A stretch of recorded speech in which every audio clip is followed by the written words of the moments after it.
imagination and fantasy. Yeah. There's so much imagination, there's so much fantasy and flair. Imagination and flair. Lack a bit of imagination and fantasy. Imagination and fantasy. Yeah. There's so much imagination, there's so much fantasy and flair. Imagination and flair. Lack a bit of imagination and fantasy. Yeah. Good evening and welcome to a very special edition of the Sokkah podcast. Joe is back from tax. Joe, how was your tax? The quiz was quite tough. There were 10 questions, but you'd say the quiz would go for around 10-15 minutes. It took me about an hour and 20. Right. Did but you have a time limit? Yeah, 90 minutes. Yeah. So I used the same as a football match, yeah. But this was for tax. Okay. So I feel like a solid, comfortable 7 out of 10 minimum, okay. If not 10 out of 10. Fair enough. But Trent, today we're joined by another special guest. We are joined by a very special guest. So, a long coaching and playing career, but he's currently the technical director at Melbourne Murdoch and the Trinity First 11 coach. Mark Jones, welcome to the podcast. Thank you. Thanks for the invite. So I've worked with Mark at Trinity College. I did post a secret podcast telling. So Mark, we have about 20 people who give us money every month, and they get an exclusive podcast. And I broke the news to them that you were going to be the Trinity First 11 coach for anyone else. And I said one day we'll get him on the podcast. So here you are. So how's everything going at Murdoch at the moment? Because how long did you join them? How long ago did you join them? Probably nearly 3 years now. Yeah. And obviously overnight we've just won the women's MPL. So that was excellent effort. First time we've had a women's MPL team this year. Yeah. Men's state league is we spent a lot of money, or tried to spend a lot of money and effort and time to get promoted this year. And obviously with the COVID and no promotion is a bit disappointing. But we'll try to go around next season, and we want to get in Div 1, obviously, ultimately into the MPL. Yeah. Essentially, we have MPL clubs, or MPL junior teams. Yeah. We have academy teams. We're at the highest level in everything apart from our men's state league. So that's a bit frustrating, but we'll eventually make our way out of that. Yeah, for sure. If you guys are after a big striker, I do have a mate who went through all the Glory youth system and everything, had a few tough years. I can give you his number if you do need a decent number 9. Who is this man? He's a friend of the show. We did have a weekly segment trying to find him a club during last season. But yeah, his name is Adam Carlino. So yeah. Always happy to look at people. Happy to come to a training I can give you his number after the show promises, as well. Mate, for sure. No dramas. Oh, God.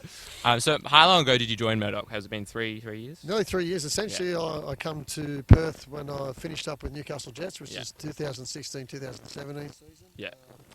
I met my partner here. Yeah. And, so I said I would come back one day. And probably 6 years later, I'm back here in Perth. Yeah, right. So did they have MPL juniors before you arrived? Yeah, they had MPL juniors. Okay. Yeah, so we've just been obviously placed into the MPL, the 22 teams or 24 teams in the MPL. Yeah. And so it's a big club. It's 1,500 kids. Yeah. And it's well set up, as you know. Yeah. The 2 brand new synthetic pitches at Murdoch Uni. We've got Len Shearer, we've got Winthrop. Yeah. It's a big club and a big setup, and one with a lot of potential in my mind. Yeah, for sure. And so, because there's 24 MPL junior teams, is that what you said? Yeah, I think it's 24 MPL. 22 or 24, quote me. Yeah. So what do you feel about, because I just feel like the quality has diluted completely for the young players since they've added so many. What are your thoughts? Do you think it's better to have more, or is it, because I thought when it was just the Premier Division, you probably had the best kids playing MPL. What are your thoughts on that? It's a difficult one, because some say that only the MPL clubs should have MPL juniors, but for me then that's not reflective of who has the best junior set up. That's so right, I think having a number of teams that are not essentially directly related to MPL or Div 1 is fine. I don't think it's that broke. If you've got 24 junior teams and then the way it's set up, you play around and then you get divided into Div 1, Div 2, Div 3, Div 4, then it's extra for us now. Our 13s, 14s, 15s made Div 1. So once we got to the second round, then the quality of games has been excellent. And from year to year, things may change, So it's hard to get it exactly right, but I don't think it's right. I think it's okay. So Mark, you are the technical director of Murdoch, Melville, however you want to call it. We're talking off camera about this.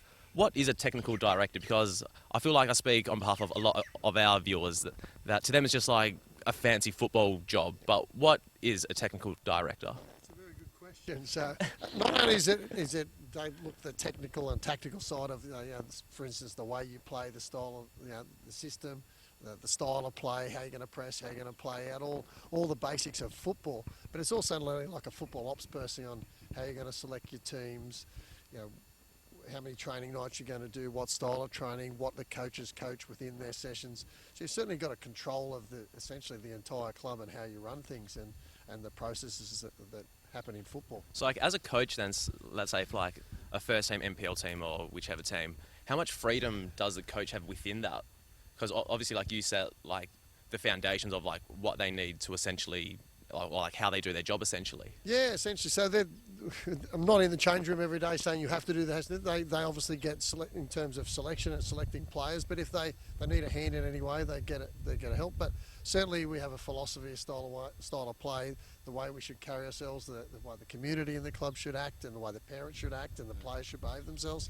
It's a whole host of things. But in terms of it comes down to football, yeah, we would like to play, for instance, Catenaccio? Sorry? Catenaccio? Well, Lock the gate? Yes. It's Probably not the Murdoch way, but not the right way. But you know, we for instance we play a 4-2-1-3. Yeah. You know, that's the system throughout the club, and obviously from 13s up, that's the way we play, and that's essentially set in stone a little bit. But it's not to say that a coach can't come and say, look, we want to this week. Is there any chance we can play like Glory, and we might play a 5-2-3, so to speak, which in essence is not too much difference. You take removing a 10, putting an extra centre back in, all the roles and responsibilities are all the other same. But if the coach comes in and says, I want to play just an old-fashioned 4-4-2, then I might just say, I might overrule on those occasions, you know. But, just for the week. Yeah, but if it's anything reasonable, then the coach sort of has a little bit of freedom to select and do the things they want to do, but it's certainly steered in a certain direction. Like that's like the formation now. Like what kind of like tactics or like what kind of style are you trying to implement at Murdoch? Yeah, no, so we're obviously, the curriculum is all about attractive possession-based football, and obviously we want to dominate possession, but we want to be able to play out from the back. We want to keep possession. We want to be able to get ourselves into good areas where we can, you know, have opportunities on goals, and we don't want to just play long ball football. So I actually want to teach everyone in our club how to play football, so should they get into any team, they're good enough to be able to play in any system or any style because they can keep the ball under pressure, which is essentially the difference between the different levels is you get put under more pressure, it's more intense games. So if you don't teach your kids those basic core skills or toolkit, however you want to articulate it, then they can't play at the next level. So we want to hope that everyone that goes through our system can go and play at any club and hold themselves. It's interesting. Last night I was watching the Tottenham Newcastle game, and you could see like Tottenham have a style. They want to like just play that one style, and they had like 10,000 shots or like however many. Then they were versus Newcastle, which just was like long ball, like try to get to like Andy Carroll, like the big number 9, and just like try like cause havoc. And like at the end, like they stole like a 1-1. Yeah. Like, so how do you like combat those like kind of teams which just like don't want to play football? They just want to like not concede. No, and that's the thing. That's football, you know. Like it happens all around. Greece win the Euros, you know, like by playing one would say a direct style of football, and would that win a competition like an NPL coach, or would they win a season playing that way? Probably not, but in a one-off tournament maybe. But there is teams, yeah. Leicester have won the EPL in a certain style and a certain play. But I think for me, as a club technical director, we actually, like I said, want to teach the kids to be able to play football, possession-based football, so they can play in any system. Can they play in a long ball system? Yeah. Of course they can. But can a team that only plays long ball, can they play in a possession-based system? I don't think so. I'd be interested to know like if there would be any technical directors whose like philosophy is just like long ball football. I'd like to see if there's one out there. No, there is, and then we've talked about this in terms of school football and different associations sort of football. There is that coaches that want to win at all costs, and the best way to do that is obviously play direct football, don't take any risks. Well, I think like in terms of junior setup, if you set up like that, the players literally just, in my opinion, get less touches and don't get better. And that's my. I don't think you leave a legacy to those players. Yeah. You just, if you play only to win, and you want to play direct, then you don't teach them the basic skills of the game. That's you right. don't teach them technique under pressure, which I think is, well, I think across the world is the most essential part of the game. Yeah, for sure. All right, now, Mark, you had a long playing career, and this was the NSL. It was the old NSL. People, whether you like it or not, I think the standard back then was good. We didn't have a lot of players overseas, so I think we were flooded with all the best players, and I think the standard, we all say it, all the old timers say the area was better. But I think if the players we had at in our team, or in a team, I was at Sydney Croatia for 3 or 4 years, and we had a magnificent team, with lots of international players and lots of overseas players in the club as Yeah, well. And I would have thought if we'd trained 4 or 5 times a week like the modern players do, that we would have been. So what was the setup back then? So like at Sydney, Croatia, was it?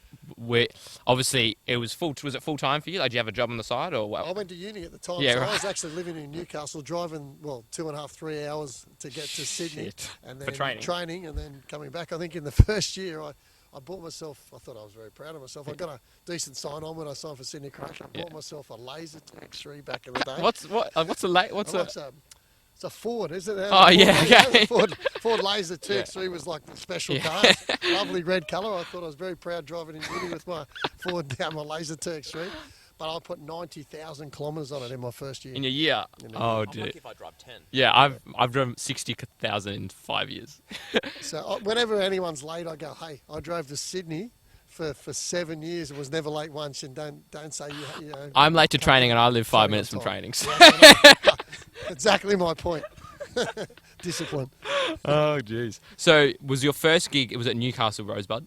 Is that I correct? started Newcastle Rosebud, so I was literally, you play through your junior careers and, you know, at the younger age groups they have, you know, state teams and all that. I never made anything. And then as I was sort of 17, 18, I trialled for the KB United youth team. Right. And KB United, back then, you've actually got the old KB colours. Yeah. And I made the youth team. And Right. that same year then I mysteriously got picked in the state team, and then I got picked in the national team, Yeah. and then ended up going to a World Youth Cup in Russia. So what age all were you in one then? year. That was the under 20 World Cup. So Yeah, I was right. 18, 19. That's really interesting. So like you didn't. So that's throughout. 17, 18. You weren't in this. You weren't in the state team. All my junior, like from 10th to all the youngest, never made anything. It was only within a 6-month period I went from getting picked in the KB youth team to playing for Australia, all within a sort of right. 6-month, 12-month period. And where was the youth championship in Russia? World Youth, it was in Russia of all places. USSR? Yeah. Yeah, because that was like 1985, I think. Yes, Yeah, so you did done tell our my research. age. Give my age right now. But that's okay. Don't feel bad. So how was Russia? Because like obviously back then it was like a lot different to like what it is now. Because that was still like Soviet Union Russia. It was very much controlled, and to the fact that in our motel rooms, if we left anything on the bed, they wouldn't make the bed because they weren't allowed to touch our stuff. Wow, that's So nothing we got a given. Same with them rations. We were rationed, like we got a roll of toilet paper for the week, and we got a certain amount of soap, and that was it. And this is like a Youth World Cup. This is a World Youth Cup. That's where we stayed in the Olympic Village, but I swear the rooms were quite tiny. And if you turn the shower on, you wet the entire bathroom. Wow. Vanity toilet, everything, the shower covered the lot. That's so good.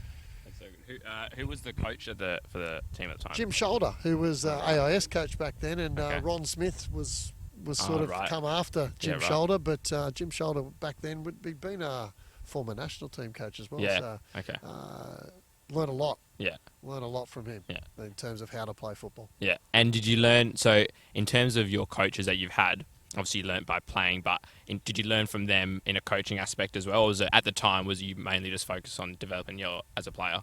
Yeah, I look back and go, I wish I'd had maybe access to some better coaches, even though I got some coaching. I said, like, at the AS was when we got some decent coaching, which is, that it was interesting back then. There wasn't a lot of it. At Sydney Croatia had veteran Rosic, who was a magnificent player, so you learnt from how he played than his coaching, Like I think at one point, and we laugh about it, was, today, boys, you kick ball with head, we win. And it's, because his English wasn't great at the time, but as a person and as a player and as a person that gave you faith, for instance, I remember my career and I played a couple of bad games and I was really worried. And he goes, what are you worried about, Mark? And he goes, I'm obviously worried about my spot. I didn't play well in the game. He goes, no, it doesn't matter. You have 6, 7 bad games, then you lose your spot. Don't worry about it. So it gave me a lot of confidence that I wasn't, one bad performance wasn't going to cost me a spot. Whereas earlier on in my career when I first started, I was marking Marshall Soper and he scored in the 91st minute. And I remember the coach at the time, Willie Gallagher, who I'll still have a bit of a jibe at every now and then. I got dropped for 6 weeks because I let him score. Yeah, right. He scored and I actually passed him on to someone else. Didn't matter. He said, is that the player you were asked to mark? Yeah, you passed him on. You passed him on, not my problem. You're out. So I was always a little bit.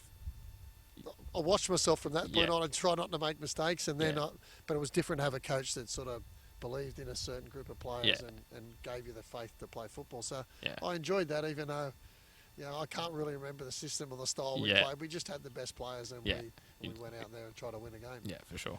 So you were at the AIS at this point, or no? This was training for the youth team. So I was basically all the players that were in an NSL, an NSL team. They stayed on. The 7 or 8 of us were playing in NSL. Obviously first team. So we were in the team, and the rest were made up of the AIS scholarship holders. Okay.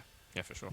So, like, we haven't asked you this. Well, I don't know. Like, what position were you back in the day? I started as a centre back. So I played centre back in the World Youth Cup, and then but at Newcastle we were short of strikers, so I played a year up front and scored. I think I scored 10 goals. It's my only.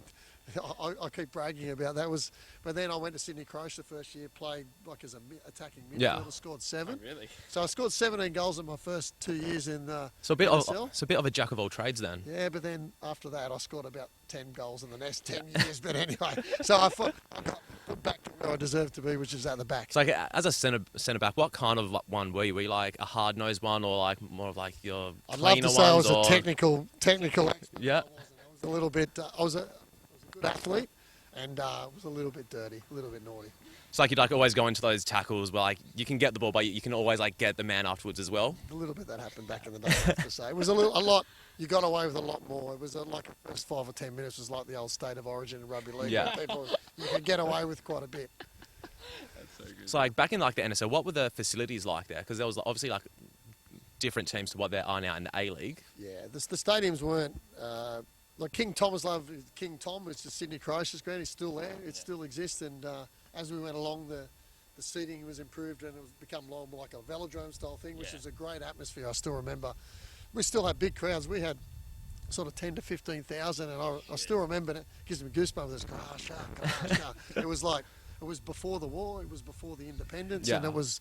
The attendances were amazing, and the atmosphere and the people was.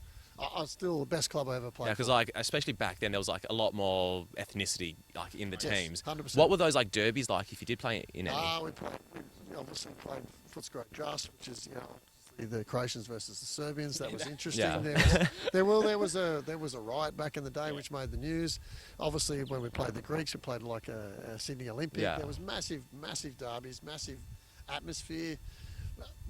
I loved it. I love that culture, that enthusiasm, because it was more than a sport. It was more than just a game. It was more than football. Yeah. It meant something, Like that's what I think like the A League's missing. Like there's no like real derbies. They're all like artificial. But like back then, you had people who just like hated them for like so many other reasons apart from the football. No, like it has its downsides, but there's so many scenes in football where like.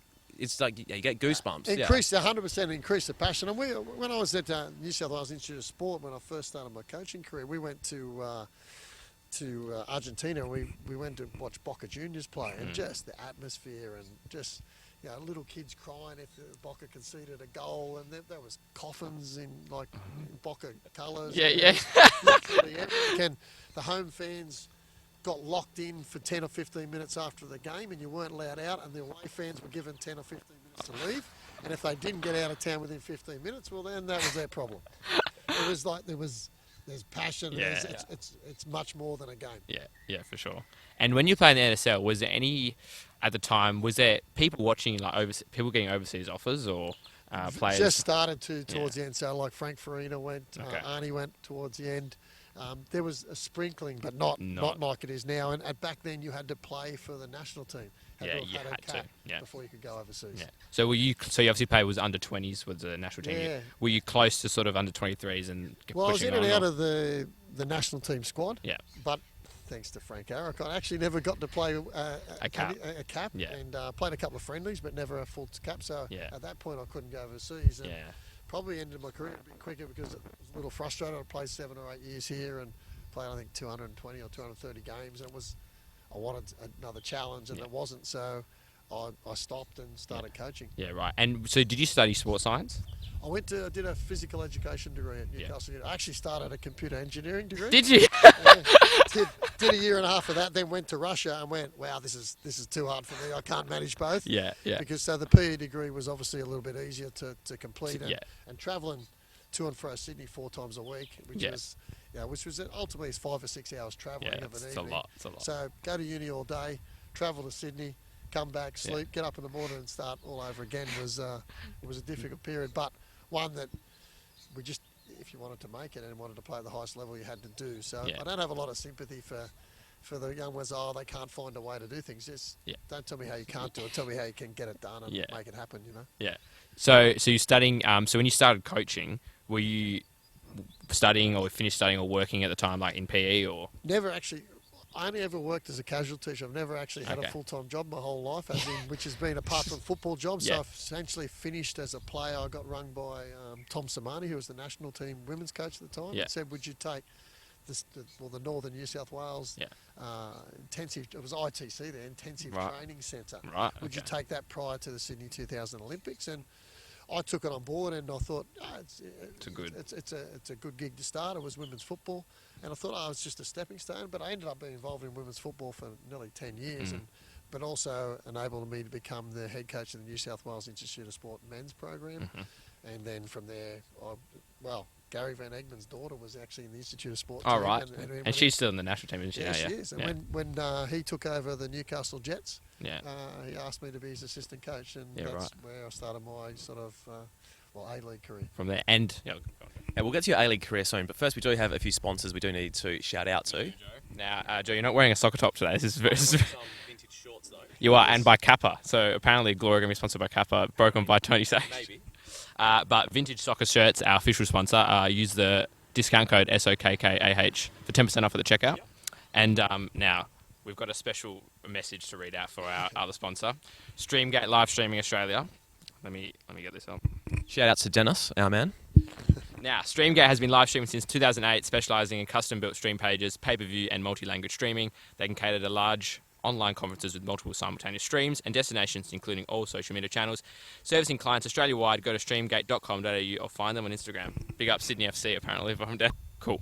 So, Mark, you said you just got, it was with the women's, and it was a part-time position, really? Or? No, it was a full-time position, to be the women's NTC, or Northern New South Wales women's NTC coach. So in New South Wales, a bit unique. We have Northern New South Wales and New South Wales. So basically you have Newcastle and Sydney, two separate states, per se, within the traditional state. Yeah. And so, like, in terms of, because I know, like, I'm curious, and I think other coaches would be, were there many positions that actually were like financially viable for you to actually do it and make a living? Or that's the trouble with the game here in Australia. There isn't that many jobs that are actually full time, and to have a full time position in football, you need to do. Hard. Sometimes you have to do multitask, or you have to be at the very top. Otherwise, there's not. You know, back when I was the assistant coach of the Newcastle Jets, the money I got then was about double what a teaching wage is now. Oh, right. Okay. Now a teaching wage is very close to, if not more, than what I could get in football. You know, as an assistant coach. All right. So, so how did the women's go? So, what was the first position you got? How did that sort of all flow? Yeah, so the Northern New South Wales women's also NTC coach or ITC coach before the Sydney 2000 Olympics. We ended up with from Newcastle about 7 girls in the Matildas team, which was a big success, and we had a lot of girls in the young Matildas and all that. So it was a full-on program. But back then, I remember, and probably is more than what they do at this day. We trained 4 times a week, and we had two gym sessions in the morning, and every Sunday morning they run 7-8 Ks up and down around the hills of Newcastle. They play on Saturday, or sometimes. Well, this is when they didn't play. Okay, but they were sort of teenagers, nearly at the cusp of when they could go out and drink and all that. So you sort of got discouraged them by making them run every Sunday morning, but they worked hard and. They were super fit, and we ended up with big rewards because of that. We trained like a professional team, and you know, and we got good rewards for that. And were you doing your licenses, or had you got them at this point? I had an A license at the end of my career, so through playing we got all the sort of national team players. We had a camp, and then we got an A license back then.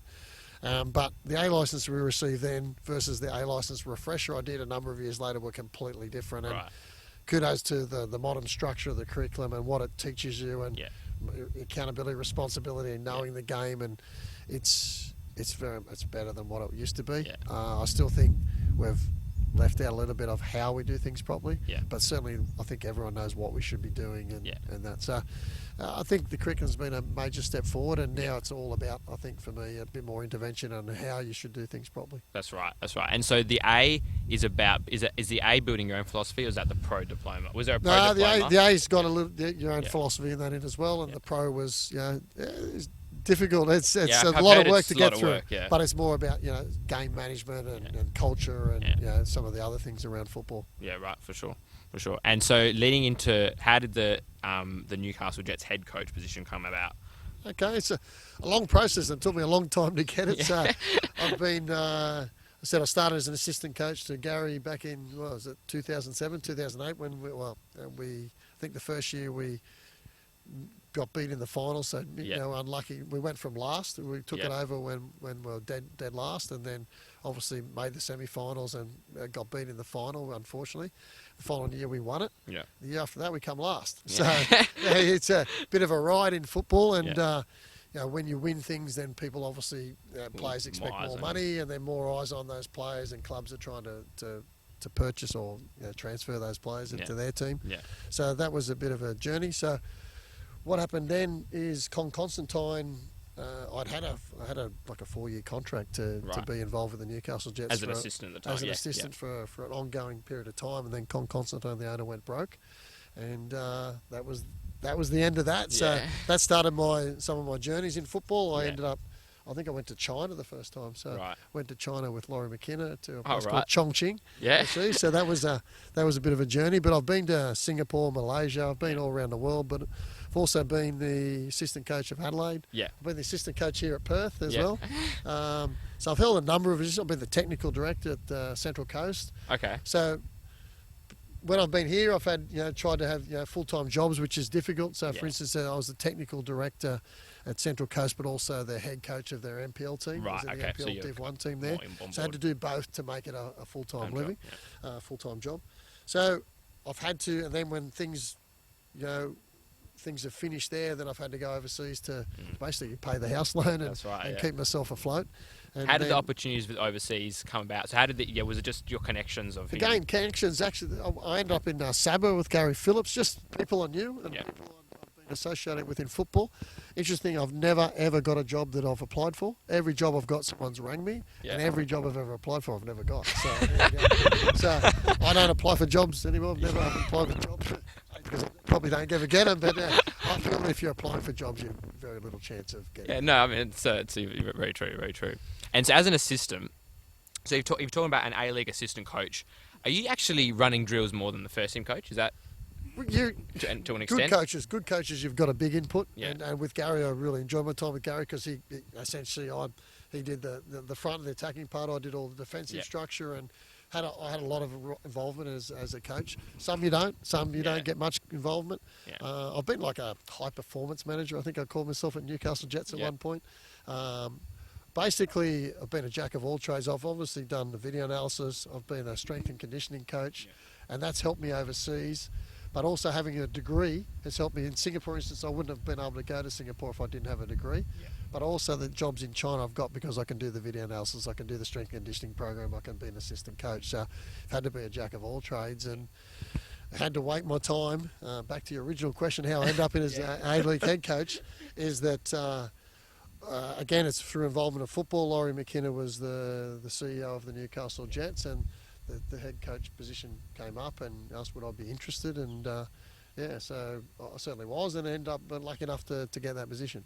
So just with being the assistant on match day, what's your role there? Because I've been watching the Tottenham documentary with Jose Mourinho, and it seems like the assistant coach on match day, his job is just to yell at the fourth official the whole game. Was your role similar to that? Did you have instructions to do that? Lots of things happened before. Obviously, you've got set pieces. You've got all sorts of things that happen in terms of the warm up. The warm up before the game is traditionally done by the assistant coach. So, coach is normally not a part of that. Certainly, it's just reinforcement of messages and training. Incidences and things we've worked on throughout the week. It might be how we're going to play out against the team, how we're going to press the team. It's just reinforcement of the message and everything we've worked on in the week to hopefully get a better result against the team we're playing. Yeah, for sure. And now talk us through your the FIFA fitness instructor. So you're one of 12. Yes. So how did this come about to actually do the course, and where did you do it? Again, it's tried to just to keep upskilling myself, Yeah. and I got an opportunity to be involved with the AFC fitness coach. Right. They come up with a position you had to have played at the highest level, hold the highest coaching level, accreditation, and then also have played at played at the top level, but also have a degree. Right. So as just like university. So I had to have 3 things. Shit, that's And a then there wasn't- big requirement. yeah. You wouldn't have many people like that. There wasn't too many, so I managed to sneak in. And so I've got to be an AFC fitness instructor, and I've been that for nearly 10 years now. But after probably 4 or 5 years, I went over early to review one of the courses, and while I was there, the FIFA delegates were there, Right. and I walked past the door, and the blokes from FIFA saw me and said, stopped me and said, hello, who are you? And I Yeah. explained who I was, and he goes, would you like to sit in? Yeah. I said, of course I will. So, long story short, I ended up here. Then I become accredited as a FIFA fitness instructor Right. through that right. movement. And like I said, at the moment, it looks good on the resume. One of 12 Yeah. in the world. So, but it's enabled me to travel the world and go to some very unique countries, including, as we've mentioned before, and North Korea. privately North Korea. But I've really enjoyed my time as a fitness instructor and traveling around the world. And yeah, it's nice. So compared to I'll go North Korea. Yeah, the next we'll one, get to North Korea. Yeah, just one more. So you've done was your degree physical education, or Yes, I finished the physical. I felt like I needed to finish something. So, Yeah.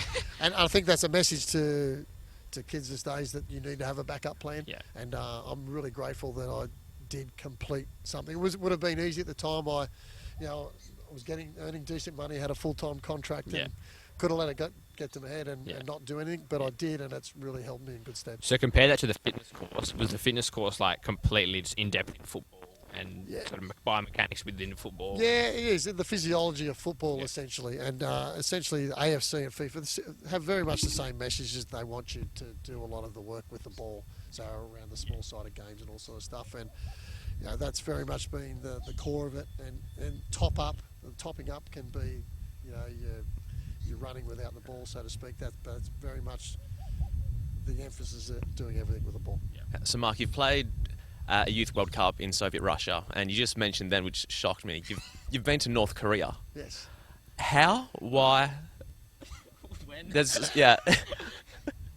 So how did that happen? It's an amazing to be journey. that? Obviously, North Korea obviously have they have great aspirations to be one of the leading nations, and they promote when they do well and don't say anything when they're not. So, but it was an amazing place in terms of the standard of football and the quality of the stadium. They have everything that we have. Like they have 180,000 seat stadium. Yeah, It's wow. bigger than the Maracanã. Yeah. They have everything. The Arc de Triomphe. They have one of those bigger. Everything that anyone has, they have something That's bigger. insane. But their country is still in poverty. Yeah, it's like, what was the hotel room like there, like compared to like the Soviet Union one in 1985? Very similar. So it's like a time warp. Both Soviet Union and certainly North Korea was a time warp. It was like going back 50 or 60 years in terms of the accommodation, the shops, the clothes that people wear, and it was very interesting. You showed me a photo. You're wearing a jacket, and everyone was just completely different. There's no bright colours, and it's all very neutral, sort of basic colours in North Korea, and very much the food wasn't extravagant, and but it was a good experience, and the people are nice, but they're very, very what do you say? Pro North Korea, and will do anything for North Korea. We have to be, and hate America. Yeah. That's a shock, isn't it? So, and very much, they would die for their country. So, what was like the transit like to actually get into North Korea? North Korea can only go through China, so you had to go through China, obviously, and then go in. And then when you land at the airport, one part of the airport's completely destroyed, so you land on a decent runway, but then you sort of go through potholes and big holes and in and around to get to the main part of the airport. And even when you leave, if you look in the bushes, there's still old planes and warplanes, and there's a bit of everything everywhere. And when you're in North Korea, there's massive army trucks and there's stuff, military stuff floating every day. So like when you got like the letter from FIFA saying, Mark, you need to go to North Korea, what was your reaction to that? It's funny, like it says, you go online, it says do not travel. and I had an opportunity to go to Iran, and I turned down, silly enough. I don't know why I did. But I turned down because I thought that'd be dangerous. Then I went 2 months later to North Korea, so don't ask me the logic in that. But I spoke to FIFA about thinking, they said, look, you'll be looked after. You're a FIFA delegate, don't worry. And there was no issue at all. And I don't know if I was allowed to or supposed to, but I was walking around the streets by myself, and everyone's looking at me. It's probably because you're definitely not supposed to. But I've got some wonderful photos, and we're taken around to see all the tourist places, and it was. Would you go back? Experience. Yeah, of course. Yeah, 100% go back. Yeah. All right, we'll get back to like your coaching career in Australia as well, like with you being the head coach of the Newcastle Jets, because you were an assistant for a long time. When you finally became the head coach, what did you tell your assistant to do? Yeah, it's funny. Like I said, when I took over, that obviously wanted their support. If they obviously went behind my back, then they would get sacked. But also, if I went down a path they didn't agree with, and they didn't say anything to me, and just agreed with everything I did, and knew they thought there was something I did wasn't right, then I'll also sack them. But if they come to me with anything, even if I didn't disagree, that I would appreciate that, because I didn't want them to be yes men. I wanted to have a different opinion, and I could then choose whether I followed that path or not. And obviously I end up doing things, my way, but also taking on board their opinions. And sometimes they were opinions that didn't agree, and it made me change my mind at times. And so, Trent would know I'm quite stubborn at times. It might have taken a while, but certainly you've got to do things your own way. But you don't want people around you telling you how wonderful you are, and that's the greatest. You don't need yes people around you. So looking back on the whole stint, did you have did you have enough money? Did you have the players you wanted, or did you have enough money to buy players you wanted, or how did that sort of forming the team go? And look, and I've not really said this much because nothing good comes of saying anything bad. Really, I don't think. I think I remember speaking to Nathan Tinkler, and he said to me, the only reason you're back here is you didn't slag me when you got punted in the first game. So I thought that was great. So I think I was the assistant back at the time, and I'm trying to think who it was. Anyway, got the sack. Yeah. And so then everyone goes when the head coach. Everyone goes. Everyone traditionally goes, and so he didn't say anything bad about the club. So I've tried not to ever to be derogatory, because I don't think really anything good comes of that.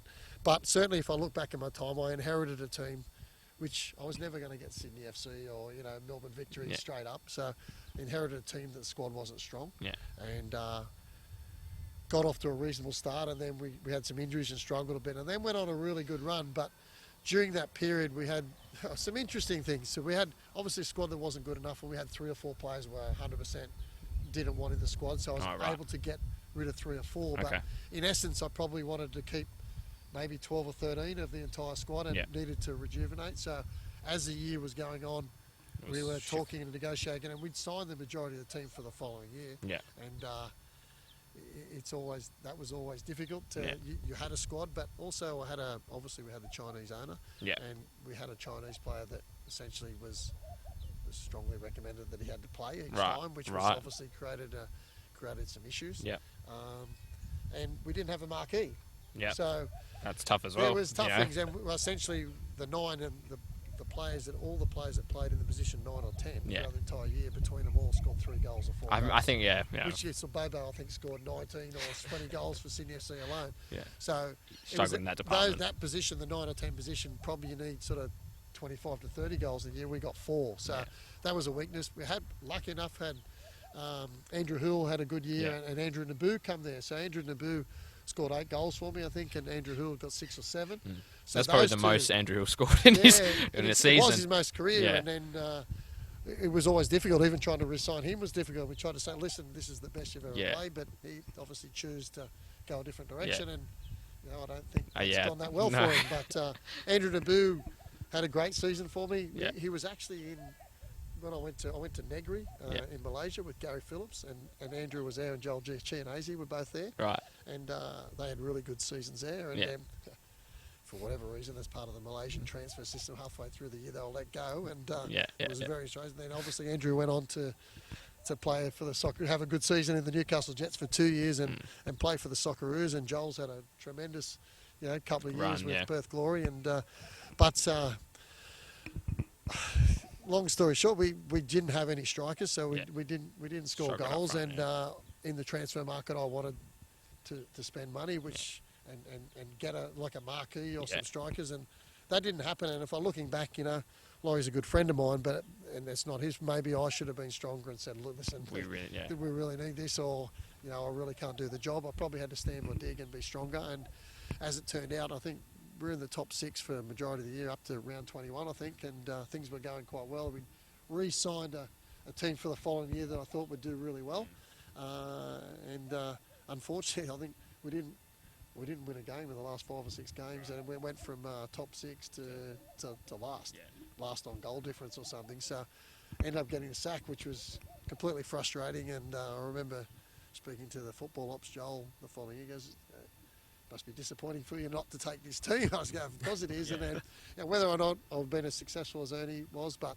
in essence, I had a squad that would have enabled me to be successful, and I was really disappointed that I've gone from potentially having the best result at round 21 of the club's had in 10 years or 7 years or something, and then getting the sack within 5 or 6 games, and primarily because there's a whole bunch of players at that point know that they're not getting re-signed, and people start to feel sorry for themselves, and then you see that, and you see it, but there's not a lot you can do about it. It's one of those things, and people ask what could have changed, and it was hard. There wasn't. You obviously you're up to all hours of the night, and get up early in the morning thinking about the game and how you can do things, and we just didn't have the quality of players we needed. And then when a few felt a bit sorry for themselves because they hadn't been re-signed following season, then the form started to drop, and it just went in a bit of a spiral. It was hard to stop. But even the last game of the year, I think you look at it and you look back and you go, wow, we were 0-0 at half time with Sydney FC, who were obviously a great football team,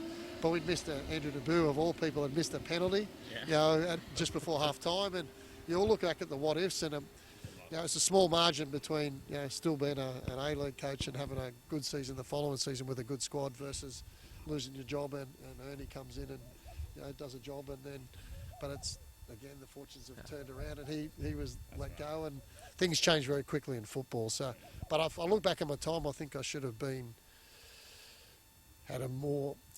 stood my dig a bit, and had a direct relationship with the owner, and probably I wouldn't go anywhere anymore where I didn't have a direct relationship with the owner, because then if you don't have that, then the communication breakdown and you can't get what you need. And I enjoyed my time at Adelaide, for instance, because I had a good relationship with the owner, Greg, there, and felt that I was comfortable there, and probably regretting a little way that I left Adelaide, but it's hard to turn down an opportunity to be a head coach under whatever circumstances.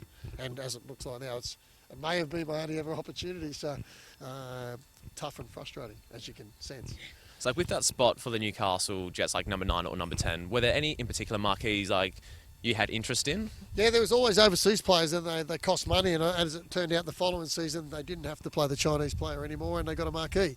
So it was a little frustrating, and potentially that was the owner realised without that you couldn't achieve what we needed to achieve. And because we're having such a good year without those people, I think we got a little bit comfortable and thought, we're going to make the top 6 here without that. And then when we went from top 6 to last within 5 or 6 weeks, then he realised, we can't. Turns around we quick. Actually do need a marquee, and we do need that. But on reflection, and I'd made the point, and the point had been made quite a few times, and I'd had some run-ins with management over having to use the Chinese, so there was some tough periods of time there where you nearly put your hand up and go, look, enough's enough. But obviously in the back of your mind, that opportunity to be a head coach in A-Leagues, you don't get them. Hard to pass up. Hard to pass up. But it was interesting that the following year, after the result of the first year, that the owner decided that those things couldn't happen, and we did need a marquee. So was the year after you left, was that when they went on to make the grand final? They made the grand final. So really it was built on your foundations, really. You could say that. So, well, certainly the squad was, Yeah. and you don't get any credit for that, although they know that those players were signed before I left. They were all signed, and I had players that come and met me in person and signed the contract, and the feedback was good that they enjoyed the style of football that we played and how we played, and we did try and play, even though we weren't a powerful team. We tried to play out, we tried to press teams, we tried to play good football, which is all I've ever done, and we tried to play young boys, and we did play young boys, and I moved someone like a Johnny Katrumbas from Adelaide. I had in my youth team and brought him over to Newcastle, and he played, and just tried to play young boys. And even when I was at Adelaide, 5 of those youth team boys in that year I was at Adelaide, the following year played first team football for Adelaide. So I think you need to promote youth. I think you need to give an opportunity, and you've got to be pretty brave to do that, because obviously you can lose your job pretty quick. For sure. Yes, I was going to mention that at Adelaide. So 5 boys that you coach in the new team have now gone on to have successful Adelaide careers. Yeah, Is that within right? a year, which was good, and I think they were good enough to give an opportunity, and we've got players that are good enough, but you have to take a bit of a risk. And So who were those it's boys? tough. That was Strain. Ryan Strain was there. Riley McGree was there, although There you he'd go. already been in and out. I Yeah. think Johnny Katrumbis obviously went on. Jordan O'Doherty. Yeah. The goalkeeper. Margush. Margush, Yeah. but also Richards, the Oh, boy yeah. of Richards is there, and AP. Apostolopoulos. Stamos. Stamos Apostolopoulos. I just call him AP. It was easy to say AP.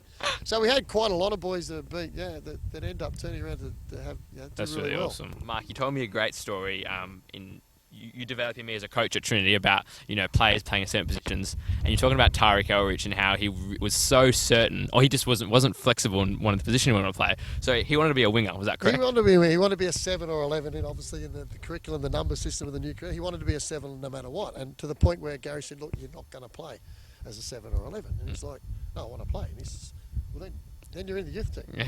And he wanted, but in the youth team, obviously, he wanted to play as 7 8. So he ended up back with me at N-Swiss. Yeah. He got all the way, and Adam DePuzzo was another one. They got Oh, back, yeah, and then yeah. they were sent all the way back, and it was like, Tarek, I think you'd be a great fullback. Yeah. And he's like, no, I want to play 7 11. I'm like, Tarek, I think you'd be a good fullback, and it'd suit you well.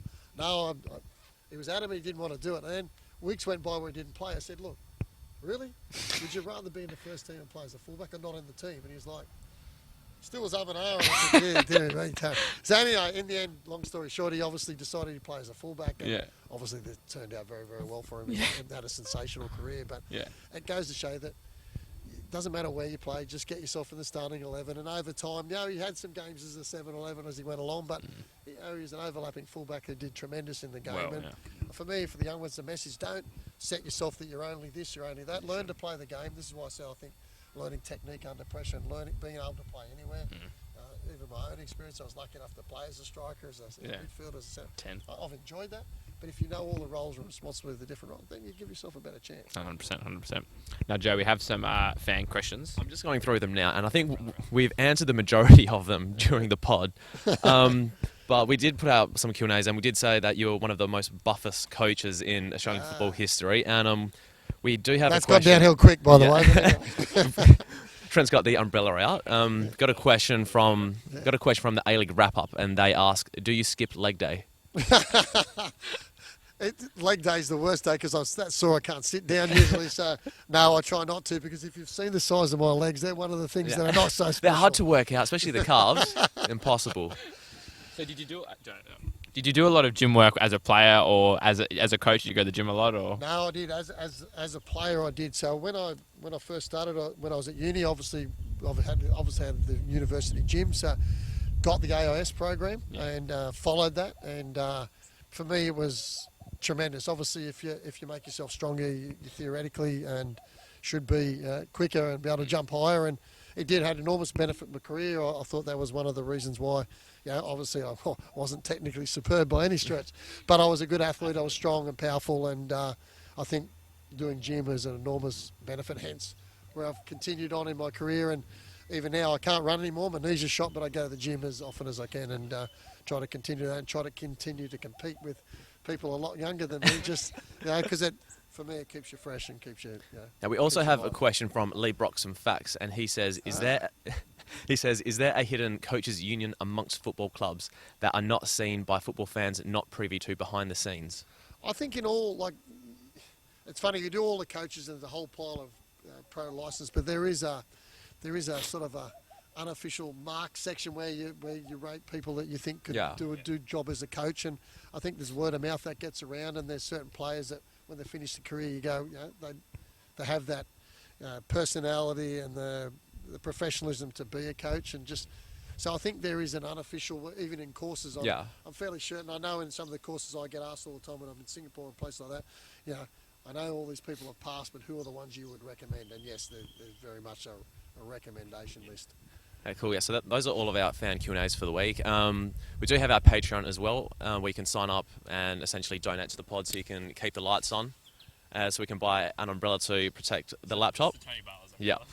And one of those benefits you receive from the Patreon is you get weekly shout-outs. So we're going to go through them now. So that's Dusty, Ryan Robinson, Milan Kasauri, Oscar Brotherson, Joe Kay, Andy Tin, John Morris, Harry Russell, Harry, Dennis Fernandez, Ben Robson, Taylor Morris, Natasha Williams, Andrea, Jacob Colangelo, Jordan Waters, David Clark, Fraser Marnham, and Glenn Oliviero.